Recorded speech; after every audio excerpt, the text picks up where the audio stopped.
Dalam setiap pemerintahan, peran penasihat memiliki peran yang sangat penting. Pada saat pemimpin mengambil keputusan untuk kebijakan yang akan diterapkan, keterlibatan para penasihatnya menjadi krusial. Diskusi bersama penasihat memungkinkan terbentuknya keputusan yang objektif dan berdampak positif pada kesejahteraan masyarakat.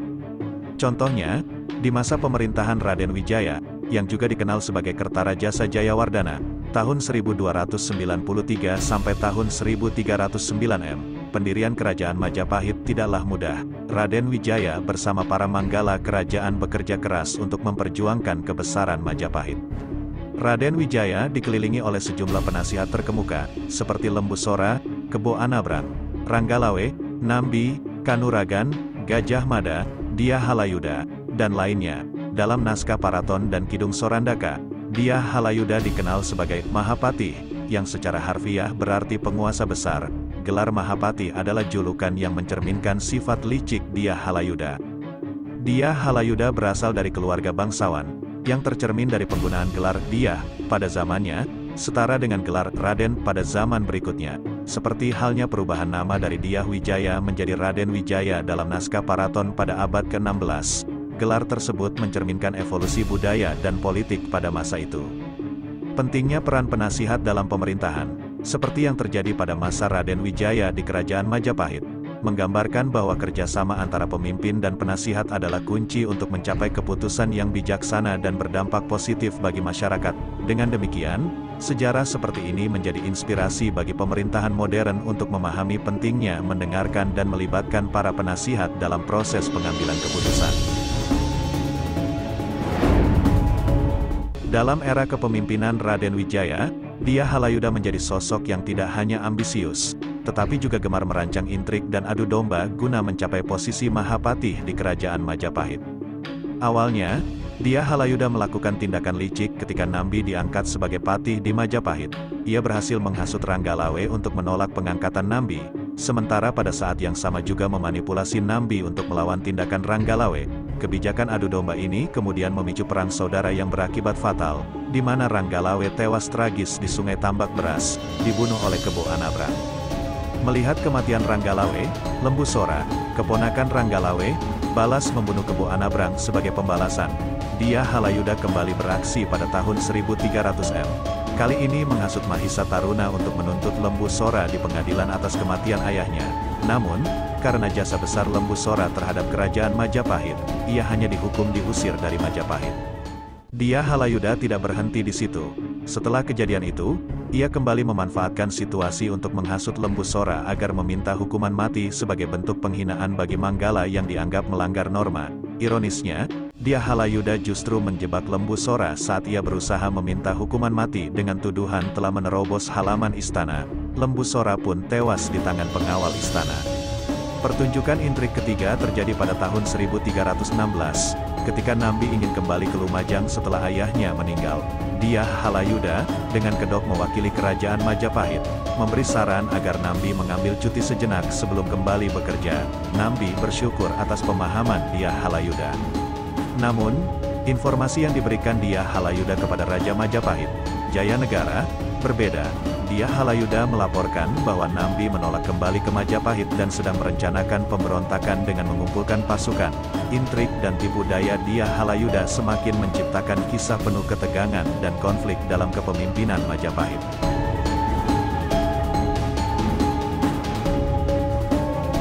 Tokoh Mahapati, yang hanya terdapat dalam naskah Pararaton dan Kidung Sorandaka, menjadi sosok misterius dalam sejarah kerajaan Majapahit.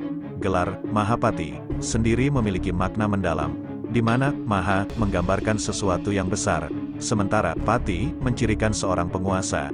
Dengan kata lain, Mahapati menjadi simbol seseorang yang memiliki ambisi besar untuk memegang kekuasaan, sebuah nama julukan yang mencerminkan karakternya. Namun, keberadaan nama Mahapati tidak tercatat dalam prasasti apapun, menimbulkan dugaan bahwa nama ini mungkin merupakan kreasi pengarang Pararaton. Bahkan dalam Nagara-Kertagama, dokumen sejarah kerajaan Majapahit, kematian Nambi hanya disinggung singkat tanpa memberikan penjelasan mendalam.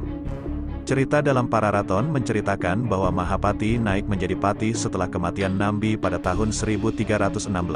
Sejarawan Slamet Muljana berspekulasi bahwa Mahapati sebenarnya adalah Dia Halayuda, yang disebut dalam prasasti Siddhateka tahun 1323 sebagai Patih Majapahit. Jika asumsi Slamet Muljana benar, Mahapati alias Halayuda bukanlah figur biasa, melainkan berasal dari keluarga bangsawan. Gelar Dyah yang dipakainya setara dengan Raden pada zaman berikutnya. Sebagai perbandingan, pendiri Majapahit dalam Nagara Kertagama disebut Dyah Wijaya, sedangkan para raton menyebutnya Raden Wijaya. Sementara itu, Nambi dan Sora, yang hanya bergelar Empu dalam prasasti Sukamreta, ternyata tidak berasal dari golongan bangsawan.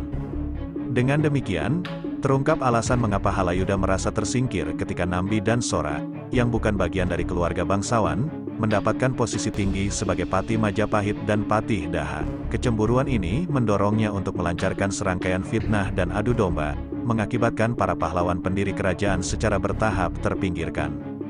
Pengarang para raton mungkin tidak mengetahui nama asli tokoh licik yang menyisikan Ranggalawe, Sora, dan Nambi, sehingga menamainya dengan Mahapati. Dengan makna harfiah, Mahapati bisa diartikan sebagai orang yang menyebabkan kematian yang besar, atau penyebab matinya orang-orang besar.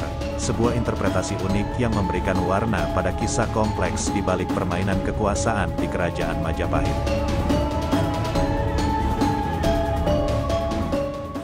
Setelah Empu Nambi meninggalkan dunia, peristiwa di Kerajaan Majapahit mengambil arah yang gelap dan penuh intrik. Jayanagara, penguasa pada saat itu, mengangkat Mahapati sebagai patih setelah menyingkirkan sosok-sosok kuat seperti Ranggalawe, Lembu Sora, dan Empu Nambi melalui serangkaian fitnah yang rumit.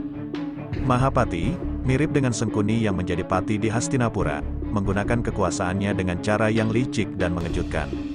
Namun, keberhasilannya berujung tragis ketika kejahatannya terungkap. Di depan kebenaran yang terbongkar, Mahapati dijatuhkan dari jabatannya sebagai patih secara paksa. Tak hanya itu, nasibnya mencapai puncak kehancuran saat ia dihukum mati dengan cara yang sangat tidak manusiawi, cineleng-celeng, di mana tubuhnya dicabik-cabik seolah seperti seekor celeng oleh bekel Jaka Mada, yang juga dikenal sebagai Gajah Mada. Kisah tragis Mahapati membuka pintu kebangkitan bagi seorang pahlawan baru, Aryatada, yang diangkat oleh Jayanagara sebagai Patih Majapahit setelah kejadian tersebut. Peristiwa ini menjadi poin penting dalam perjalanan Kerajaan Majapahit, di mana kepemimpinan yang penuh intrik digantikan oleh tangan yang lebih teguh dan adil. Dalam permainan politik dan kekuasaan, Mahapati menjadi pelajaran bahwa kebohongan dan intrik bisa membawa akhir yang kelam. Hukuman tragis yang diterimanya menunjukkan bahwa keadilan pada akhirnya akan muncul, meskipun melibatkan pengorbanan besar. Dengan demikian, peristiwa ini tidak hanya mencerminkan kejatuhan seorang pemimpin yang licik, tetapi juga menggambarkan perubahan dalam dinamika kekuasaan Majapahit yang membuka pintu bagi tangan yang lebih adil dan teguh dalam sosok Aryatada.